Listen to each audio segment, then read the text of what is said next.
the easiest way to learn how to write is to read other. You just have to read a lot and listen and really read it and listen and I suppose if you don't like doing that, I'd say don't write. If you do like doing it, great.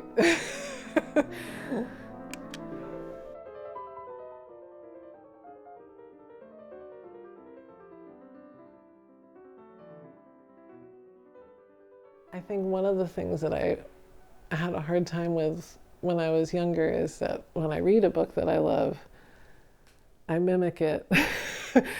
And then I read another book and then I try to mimic that. And then like with some of my first drafts, I really like was struggling with like I read The Stranger very early on and I've reread that a million times. And I read 1984 and I reread that a million times. Um, and then I even with deciding what genre I wanted to do, it was novel, and then I was reading a lot of memoir, and I was like, oh, I love the memoir.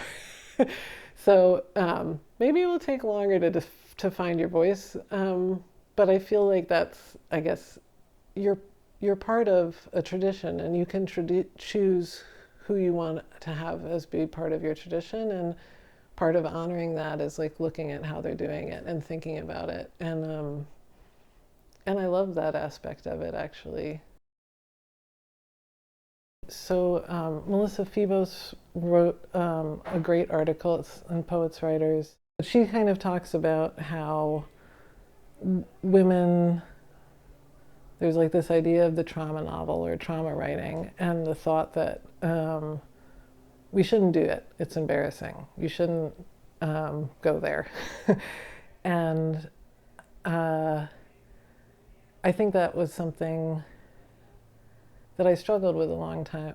Writing for me has become a way to access those emotions, and I stopped drinking 8 years ago, and it's for me it's I still have all of those emotions, and you have to do something with them.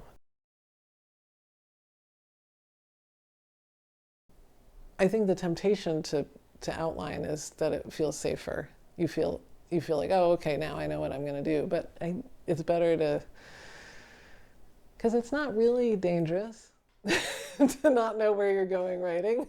Like it's completely illusory. Like it's not. It's like it's just there is something scary about not knowing. There's this temptation to like I'm going to figure this all out and then I'll get it done.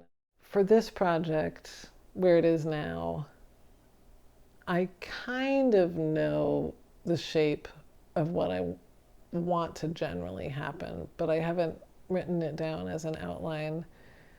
And what I'm trying to do is when I teach composition, I have them do a reverse outline, which is basically write the thing and then look at it and see what you've made.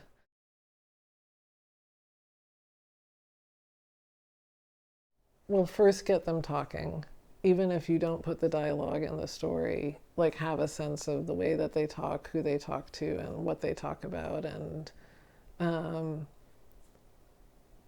and then also their relationship to other people. My dad actually had a wonderful, for taking pictures, I took hundreds of thousands of pictures of like the surf. And he'd be like, you're gonna keep one, maybe. It's all gonna look the same, unless like you're a professional photographer, which I was not. And he was like, you have to have a person in the frame. He always used to say that, like, have a person in the frame and you will like, um, so I think similarly, I struggled with having two characters together. I would often have my main character was lonely, so she was on her own all of the time. But even the most lonely of us interact with people all the time. And so it doesn't even have to be like the most important person in the other person's life, but like get the person out of the house and interacting in some way. Or if they're not leaving the house, figure out some way for them to interact with other people. And then I think you learn a lot about a character, actually, if you can manage to get them out of the house. I think one of the things that I struggled with a lot was people say, like, make your characters suffer. And I did struggle with that. Um, and I don't like it as an idea of like being a god and like wanting to, like, maybe it's just the wording of it. Except that I do feel like life is complicated and a lot of shit happens. And if, like, a character, like, I think I used to want to resolve things quickly. And I see that sometimes actually in my students' stories. Like, something stressful comes up, but oh, well, we'll just figure this out right away. So I've been being more conscious of not of of not having that resolve every, like, things don't get resolved and there's tension and they're like, and you, I know this sounds so elementary, but they like people will want to read if things get resolved, then there's no reason to keep reading. And see, and there's a craft thing that someone could have told me many years ago, but I didn't learn it until now. I actually, when I first started to write, I remember like having someone open a door. I would describe every little tiny thing because I was trying to be so specific and I was trying to envision it all. And I think it just takes kind of practice to figure out what are those pieces that you need, but a reader, giving them, giving a reader enough that they can visualize what's happening, but that they're doing some of the work.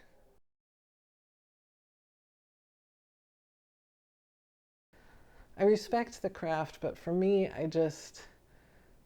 it kind of takes out the fun of it if I'm given this whole list of rules that I'm not allowed to do. Like, I will discover that I have to kill my darlings eventually. And I do think that that's often true. Like, the thing that you love the most, like, maybe doesn't fit always. But I want to learn that for myself. And and, but it might take a while. So I don't know if I would take advice from me.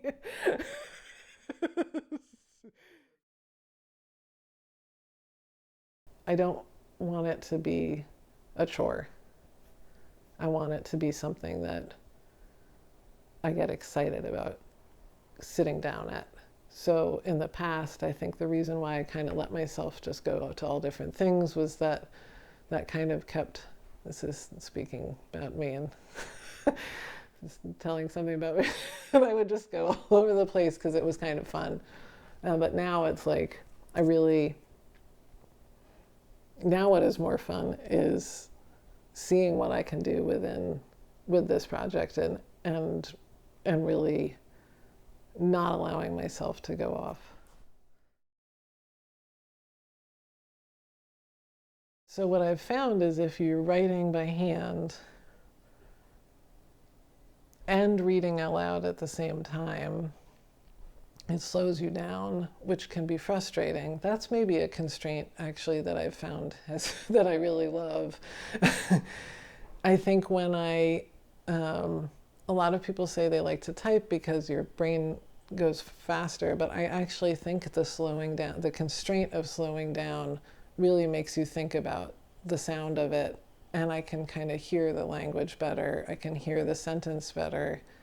And I can't get far ahead. Sometimes when I'm typing, it's like for a story, like I'll be starting to think about what's happening, but it forces you to be in the scene and to be with the people.